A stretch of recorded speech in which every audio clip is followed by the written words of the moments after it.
Greetings, fellow winos, and welcome to episode 3. Hopefully my first 2 episodes have whetted your appetite for information about wine, and you're thirsty to know more. But you say, Grumpy, how can I find out more? Well, there are, of course, a number of ways. Books. They're good primarily for reference. You know, they're not really the kind of thing you want to sit and curl up with on a cold winter night. There are some pocket guides that are very useful. You can actually carry them around with you and use them to look up wines when you're shopping. But once again, they're not something you really want to just sit down and read. There are, however, other YouTube channels than my own. And if you take a look at my Twitter account, you will see that I post some of the videos that I think are particularly useful for a neophyte wine drinker. The best way, though, to learn about wine is to drink wine.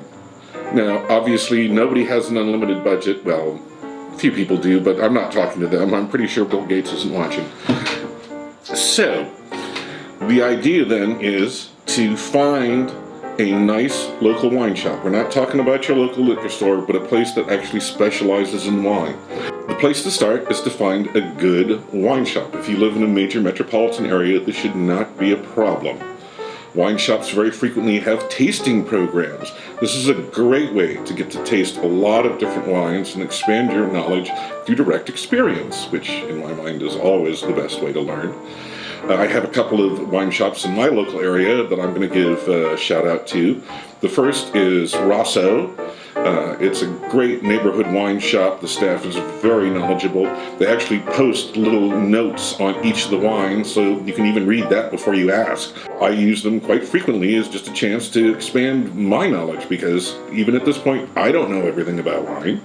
And that's one of the reasons why I find it such a fascinating hobby. The other one I'm going to give a shout out to is Anthony's Fine Food and Wine. In addition to being a wine shop, they're also a restaurant and sort of a deli. So you can actually experiment with food and wine combinations. They always have wines by the glass on their wine list, and they usually have a tasting flight as well. So you can have like 3 or 4 tastes of whatever wines that they are offering on their tasting flight. And that's another great way to get to know and understand wine through experience. Finally, if you're not in a major metropolitan area, then find some friends who also like wine. Have your own tastings. Pick a price point. Have everybody bring something. And then you all get a chance to share and experience what you like and what you don't like. The important thing, of course, is to have fun. The idea is not to ridicule people for their tastes in wines. If you're doing that, you're a snob, not a wino. If you're in the Southern California area, check out Rosso and Anthony's. I'm sure they'd love to have you drop by. It comes to that point now where we get to have a little fun. This is a nice little Italian varietal. In this case, they actually say what the varietal is on the label. It's Aglianico. It's a very old grape that's been around for hundreds of years and makes some very, very nice Italian reds, including some of the higher priced Southern Italian reds.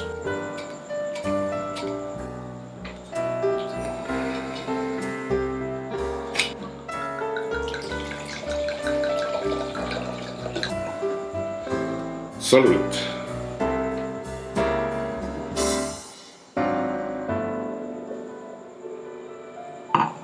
Until the next time, enjoy.